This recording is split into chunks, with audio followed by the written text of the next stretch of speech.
शिबू सोरेन ने सामाजिक सक्रियता बढ़ाई और शिबू सोरेन ने सूदखोरों और ऐसे ही तमाम लोग जो आदिवासी समाज का शोषण किया करते थे उनके विरुद्ध यलगार किया और एक मजबूत आदिवासी नेता के तौर पर उभर कर सामने आए शिबू सोरेन। फिर सामाजिक क्षेत्र में प्रभाव रखने के साथ साथ राजनीतिक क्षेत्र में भी इनका कद बढ़ता चला गया और इसी कड़ी में 1975 में झारखंड मुक्ति मोर्चा की इन्होंने स्थापना की। झारखंड एक अलग आदिवासी राज्य हो, आदिवासियों के हित के लिए संकल्पित पूरी व्यवस्था हो, इसको लेकर झारखंड मुक्ति मोर्चा के नेतृत्व में आंदोलन की शुरुआत की और 2000 में झारखंड गठन के साथ उस आंदोलन को सफलता दिलाई। 27 मई 2004 से 2 मार्च 2005 के लिए ये पहली बार झारखंड के मुख्यमंत्री बने। दोबारा 30 अगस्त 2008 से 12 जनवरी 2009 के लिए ये फिर से मुख्यमंत्री बने और एक बार फिर 30 दिसंबर 2009 से 31 मई 2010 तक तीसरी बार मुख्यमंत्री बने। इसके अलावा केंद्र में भी इन्होंने झारखंड के दुमका संसदीय क्षेत्र की जनता का प्रतिनिधित्व किया और 80, 89, 91, 96, 98, 99, 2004 और 2009 तक ये जनता के प्रतिनिधि के तौर पर केंद्र में अपनी मौजूदगी आदिवासियों की आवाज़ बनकर दर्ज कराते रहे। फिर 2020 में राज्यसभा से सांसद बने और 2005 4 अगस्त को दिल्ली के सर गंगाराम अस्पताल में झारखंड के इस प्रभावशाली और संघर्षशील नेता की कथा का समापन हुआ। इन्होंने अंतिम सांस ली। बीमारियों से जूझ रहे थे और काफ़ी समय से सर गंगाराम अस्पताल में इनका उपचार चल रहा था। डॉक्टरों की निगरानी में ये थे और एक समय तो ऐसा आभास हुआ कि ये फिर वापस लौटकर अपने लोगों के बीच आएंगे। इनके पुत्र मुख्यमंत्री हेमंत सोरेन ने भी झारखंड वासियों को आश्वस्त कराया, जो इनके स्वास्थ्य को लेकर चिंतित थे कि इनके स्वास्थ्य में सुधार हो रहा है और उम्मीद है कि जल्द ये लौट कर आएंगे। लेकिन नियति को तो कुछ और ही मंजूर था।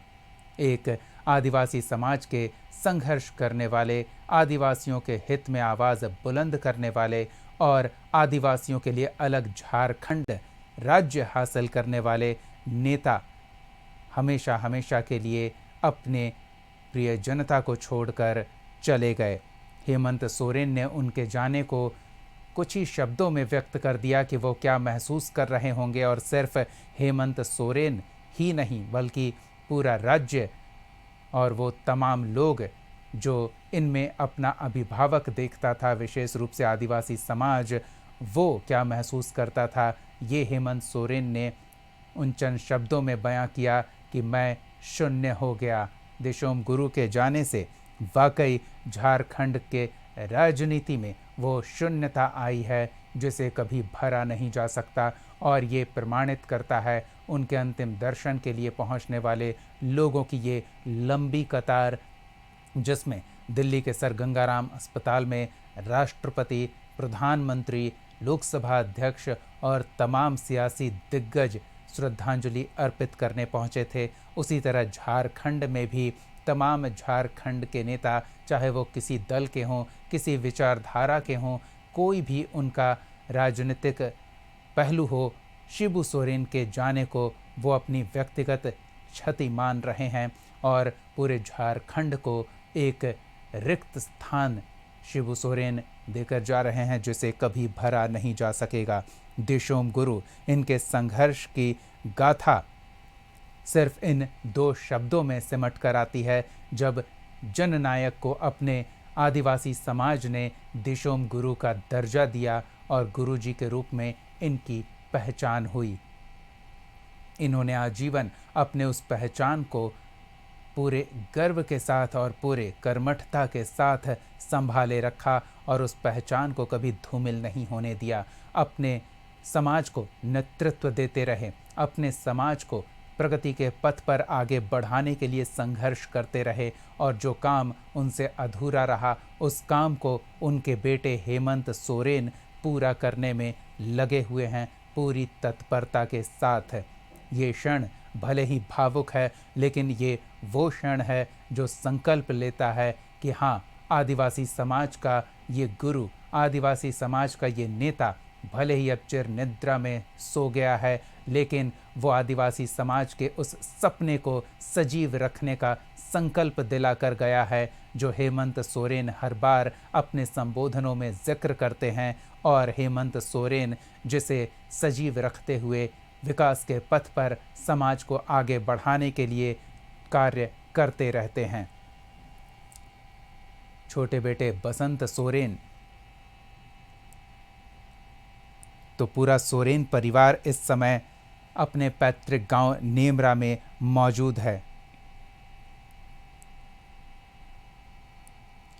हालांकि शिबू सोरेन शुरू से ही कोई जननायक नहीं रहे। संघर्ष ने इन्हें जननायक बनाया।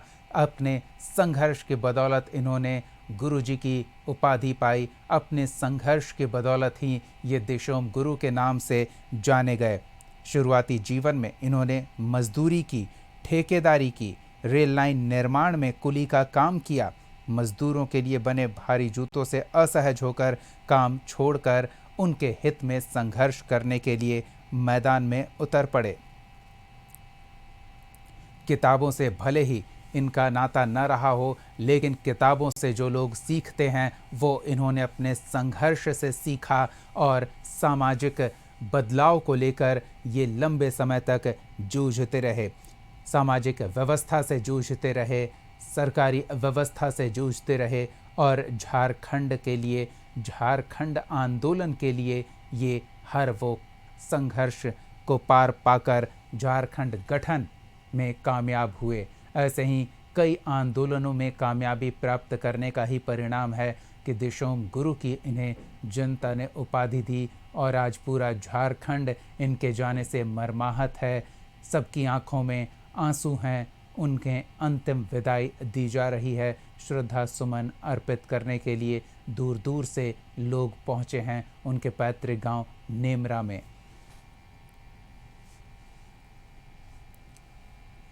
तो ये नेमरा की तस्वीरें हम आपको दिखा रहे हैं। भारी भीड़ इकट्ठा हुई है अपने नेता को अंतिम विदाई देने के लिए।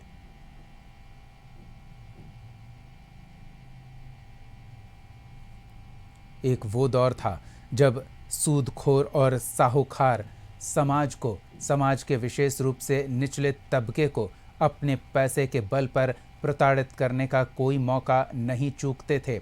उनकी संपत्ति चंद रुपयों के कर्ज के नाम पर हड़प लिया करते थे, और इसी ने शिबू सोरेन को आंदोलित किया, अंदर तक झकझोर कर रख दिया, और उन्होंने फैसला लिया कि वो सूदखोरों और साहूकारों के खिलाफ समाज को न्याय दिलाने के लिए संघर्ष करेंगे।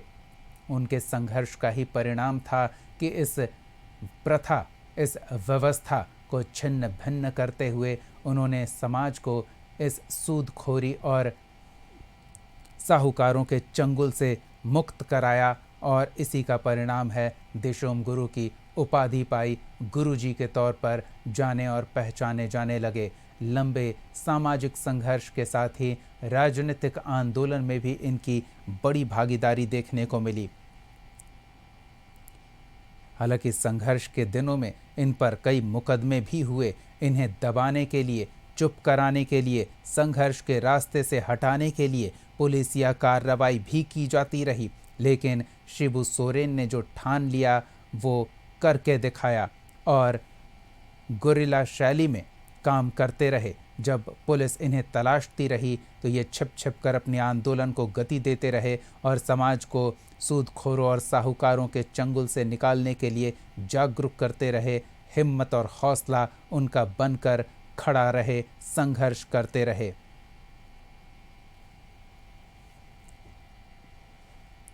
उन्नीस 1980 में जब ये मुख्य राजनीतिक धारा से जुड़े तो पहली बार दुमका से चुनाव लड़ने का फैसला किया। तब न वैसे संसाधन थे, न वैसी व्यवस्था थी। शुरू हुआ देशोम दाढ़ी आंदोलन, और हर घर से मात्र 250 ग्राम चावल और 3 रुपए चंदा एकत्रित कर इस राशि से नामांकन दाखिल किया गया। पोस्टर छपवाए गए, वाहन में पेट्रोल डाला गया तो वो भी चंदे के राशि से। और इस चुनावी अभियान को स्थानीय जनता ने चुनावी अभियान नहीं बल्कि जन भागीदारी का प्रतीक बना दिया। एक ऐसा उदाहरण जो आज भी लोगों के जहन में ताज़ा है। किस तरह से आज जब चुनाव लड़ा जाता है धन बल और बाहुबल से, उस समय जनता का प्रतिनिधि बनके जनता के योगदान से चुनाव लड़कर जीतकर उनकी आवाज़ संसद में बनने को पहुँचे शिबू सोरेन, ये अपनी तरह के एक अनूठा और अलग उदाहरण स्थापित किया। झारखंड के गठन को लेकर लंबे समय से संघर्ष करते रहे थे और इनके संघर्षों का परिणाम था, इनके मजबूत जनप्रतिनिधित्व का परिणाम था और इनके पीछे जनता का जो भरोसा था उसी का परिणाम था कि 1980 में चुनाव भले ये हारे लेकिन 83 में मध्यावधि चुनाव में जीत दर्ज की। और फिर एक बार जो ये जीत का सिलसिला शुरू हुआ तो जनसेवा से इन्होंने इस सिलसिले को बरकरार रखा। 8 बार लोकसभा सांसद चुने गए, 3 बार राज्यसभा सदस्य बने, केंद्र सरकार में कोयला मंत्री जैसे अहम पद पर भी रहे। हालांकि मंत्री रहते हुए उन्हें जेल भी जाना पड़ा, लेकिन बाद में अदालत से दोष मुक्त होकर अपने जननेता की छवि को बरकरार रखा। –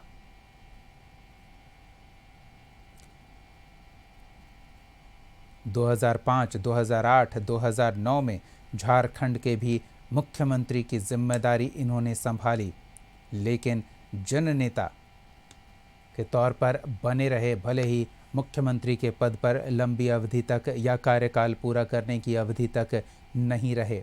हेमंत सोरेन के रूप में विरासत का विस्तार और झामुमो की बागडोर बेहतर तरीके से संभालते नज़र आ रहे हैं। तो अब उनके कंधे पर ये दायित्व है कि शिबू सोरेन ने आदिवासी समाज के लिए, झारखंड के लिए, झारखंड वासियों के लिए जो सपना देखा था उस सपने को साकार करने की दिशा में और तेज़ गति से हेमंत सोरेन आगे बढ़ें। उनके संघर्षों से ही सीखते हुए, उनके संघर्षों से हौसला प्राप्त करते हुए हेमंत सोरेन मजबूत हुए और आज के राजनीतिक उठापटक के बीच भी खुद के पैर जमाए हुए हैं और संघर्ष बरकरार रखे हुए हैं आदिवासी हित में, झारखंड के हित में।